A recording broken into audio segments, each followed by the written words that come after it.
وی معاف یې کافران معاف نو ښځو په ځان پسې ورونه بند کړل دا هغه ښځې وروستو خبره کوي چې کومې ښځې هغه وخت کې کافرانې وې وروستو مسلمانې شوې وی چې مونږ خبر هو چې مسلمانان را روان دي او په مکه حمله کوي وی مونږ وی چې نن به زمونږ عزتونه لوټ شي لوټ تباه به شو ولې د دشمن په کور باندې دشمن را روان دي حمله کوي مونږ ته خو پته نه وه چې مسلمانان داسې خلک دي مونږ وی دشمن چې په دشمن ورشي نو د جنکو حیا ختم د مور حیا ختم د لور حیا ختم دا وی چې څه خوښه یې هغه بیا کوي دا به څه کېږي نن به زمونږ عزتونه لوټ شي او نن به زمونږ د لوڼو عزتونه زمونږ په مخ کې پیمال کېږي دا به ختمېږي او نن به د پلارانو په مخ کې د لوڼو د خویندو عزتونه بربادېږي دا ډېر لویه سودا ور سره غم ځان پسې ورونه بند کړل مسلمانان رالل وی پروس تېره شوه څه کش کلپ باندې پې نه شو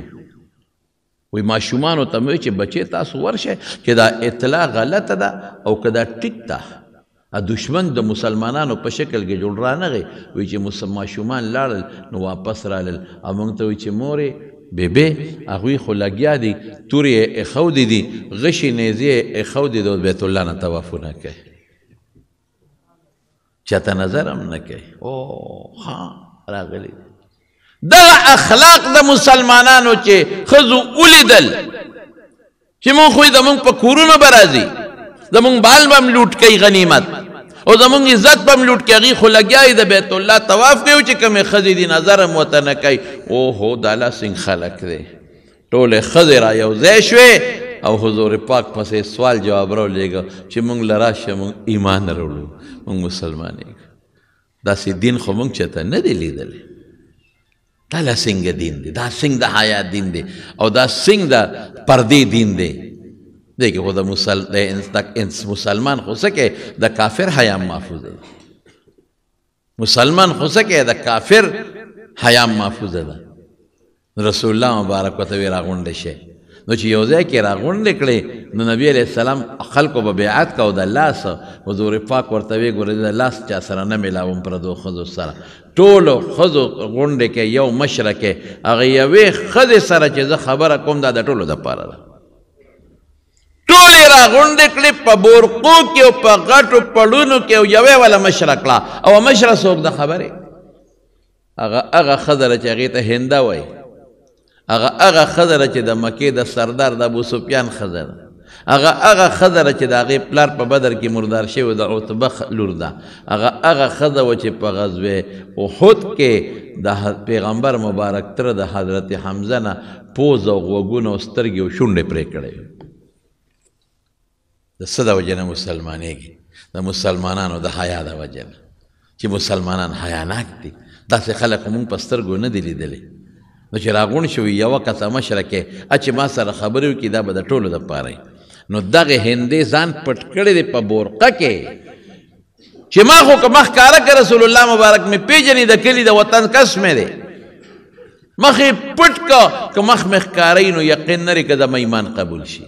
ځکه ما د پیغمبر تر سره هغه زیاتې کړی دی چې په کائناتو کې د ځمکې د پاسه او د اسمان لاندې دا زیاتې چا نه دی کړی ځان یې پټ که رسول الله مبارک یو مشره کې وی دا مشره وی ته مشره برقې چولې ځان یې پټ کړی وی او وی در باندې یو څو شرطونه لګو وایه لومبې شرط دا چې لا تو شرک نه شرک به نه کوي بوتانو عبادت به نه کوي دا خو مرکزي خبره ده وی دا شرط منظور بس مونږ د بوتانو ډېر عبادتونه وکړل د باطلو خدایانو مونږ له څه ګټه راکړه چې لا نوره ګټه به راکړي دا شرط منظور وی ښه دویم شرط دا دی ګوره غوږو ته اوس کېده لا تقتلن اولادکن بچي به نه وجنئ لوڼه به نه وجنئ دوی به لوڼه جمدی ښخولې دا شرط هم منظور دی بلکې څه وایي ورته ناشنا خبره کوي وایي مونږ بچي نه وجنو ښه مونږ ماشومان لوی کړل تا راله په جنګونو کې مړه کړل حضور پاک وایي دا لا څنګه ښځه ده اوم ایمان راوړي بیعت کوي عمرت جواب را کوي خو پیژني نه ځان یې پټ کړی دی بیا ورته څه وایي وی لا تزنین زناکاری به نه کوي ګوره دا زبردست شرط بدعملي باندې زنا به نه کوي زنا د اندام ده او مقدمات ټول پکې رال د سترګو زنا د ژبې زنا د غوږ زنا دا به نه کوي او ته څه وایي وی دا شرطونه مه لګوه ښه موږ د شریفانانو قوم سره تعلق لرو ستا قوم یو د شریف قوم لور خور زنا نه کوي حضور پاک وی دا څنګه ښځه ده هم بیعت کوي هم راله رټ جواب را کوي بیا ورته حضور پاک وی چې لا تسرق غلا به نه کوې ښځو کې د غلا دا رواج شته که نه اکثر د خاوند نشي پټ کي دا پټې پټول مټول کوي یو بل لی وړي اکثر پټ کی په تعویزګرو پسې ګرځي تورې چرګې پې والي په هغې تعویزونه کوي دا غلا پکې شته دا ماده تا ته نه وایي چې حج د دې عمرې له ای سړیه ګورې که دې کور کې هر قسم حالت راغلی موږ یو بل به بخو ښه ورته وایي ما مه بخه ما تا نه څه نه دي پټ کړی خو زه نه بخم امینه داسې ده که نه ده او ته حج له روان یې خو ګورې یو بل به بخو داسې هوښیاره ده زبردست دام دی د ښځو کن یو بل بخوڅه ما د نه څه پټ کړي دي خو زما ټول جیب دې والی دی کن او غنم دې پټ خرڅ کړي جوار دې پټ خرڅ کړي دي ګوړه دې پټه خرڅه کړې ده او پیسې دې رانه غونډې والي دي ښځو کې داسې پچ ته خیر دې خفه کېږي اما داسې لکه ګزاره ورسره تاسو هم کوئ داسې په معمولي چکیت به ګوړه وله غاښونه مه ماتوئ بهر کې بیا بعضې وخت کې قیمتي جوړې ته ضرورت د غریبې راشي یا چې د خپلوانو کې وادي او د جامونو مونږ خو له نالو خاوندان وله کم ځای دي نو هغه غریبه دغه د اغلا غلطی کوي نو بس هغې باندې ځان له بیا سجا جوړه موړه والي نه خپل سسټم پې وباسي دا کم ځای و دا مې رور راوړی وه خدای ته وګوره رور ته ګوره جامې ته ګوره دا مې پلار راله راوړی وه پلار ته ګوره چوری وله راوړي پلار او ورور وله په کال کې یو دل چوري راوړي دغه یې حق دی نور څه وله نه راوړي خبر مې دې پورې کوله چې رسول الله صلی الله علیه وسلم ورته څه وایي وی غلا به نه کوې نو دې خو ځان پټ کړی او خو دې وخت کې د خبره یېره شوه د خولې نه خبره ووته وی زما خاوند دی ابو سفیان لږ بخیل دی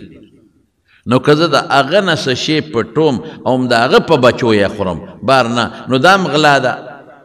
نو چې رسول الله مبارک واورېدل چې زما خاوند د ابو سفیان وی دا خو د ابو سفیان ښځه ده دا خو د عتبه لور ده وی انت هند بنت عتبه ته هنده د عتبه لورې څه بس دا په رپېدو شو وجود رپېدو شو پښتانه وی د خپو نه مې ځمکه وتښتېد وی ما خو ځان پټ کړی دا خو مې د خاوند نوم د خولې نه ووت دا خو زه حضور پاک اوج پېژنم وی یو زه د عتبه لورې خو ما هغه ظلم کړی چې په کائناتو کې دا ظلم انسان نه دی کړی ما ستا مبارک تر سره ډېر زیاتې کړی نو ما ځان پټ که زه که دې کې وبخلی شم وی نه نه خبره خلاصه ده دا شرطونه منې ټول منو زه الاسلام یهدم ما کان قبله چې سړی مسلمان شي د اسلام نه مخکې چې څه ګناهونه ټول معاف کفر هم درته معاف چې سم کړي دی هغه هم درته معاف او زما تره چې لکه په ټوکیا چې غوښه ټوکړې ټوکړې کې هغه هم ټوکړې کړی دی سینې وله شلولې وی د هندې ښه سینه او د حضرت حمزه نه اینه راستی او په هغې یې چکونه لګولي او زړه یې تېروستی او په هغې یې چکونه لګولي دا هر څه درته معاف خو دا شرط به منې چې زنا به نه کوې دا شرط به منې غلا به نه کوې دا شرط به منې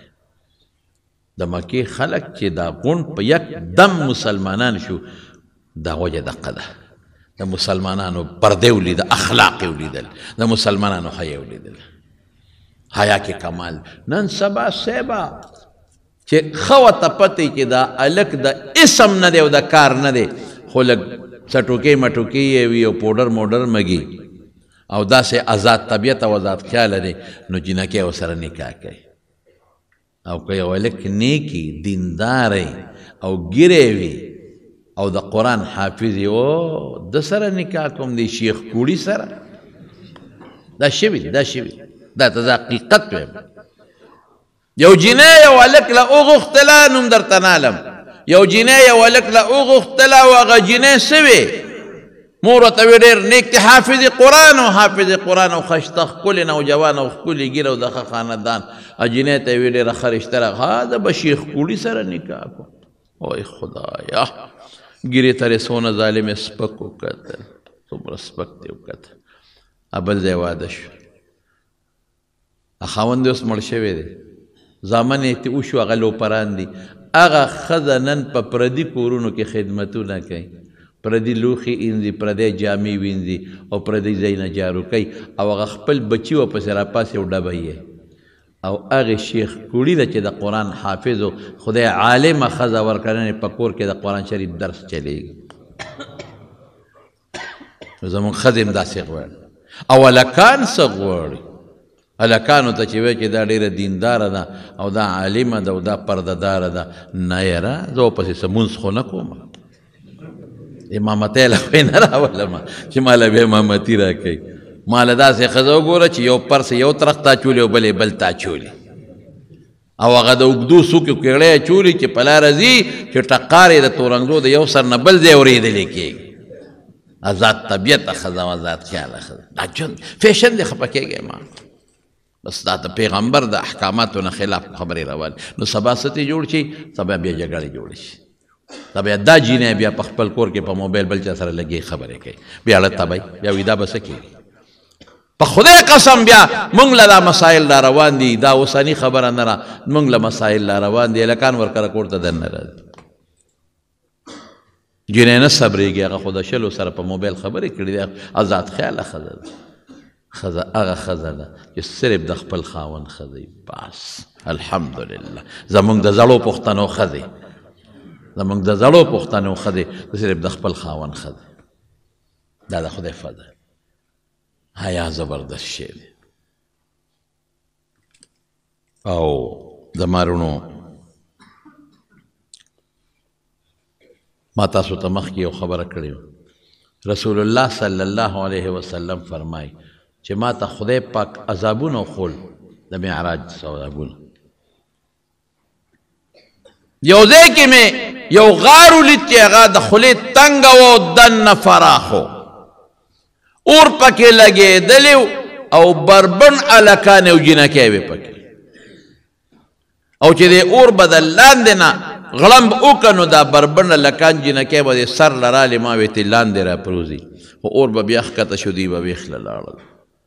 ما وی دا لغړه هلکان او جینکۍ دا څه دي جبریل ته مې و میکایل ته علیهم السلام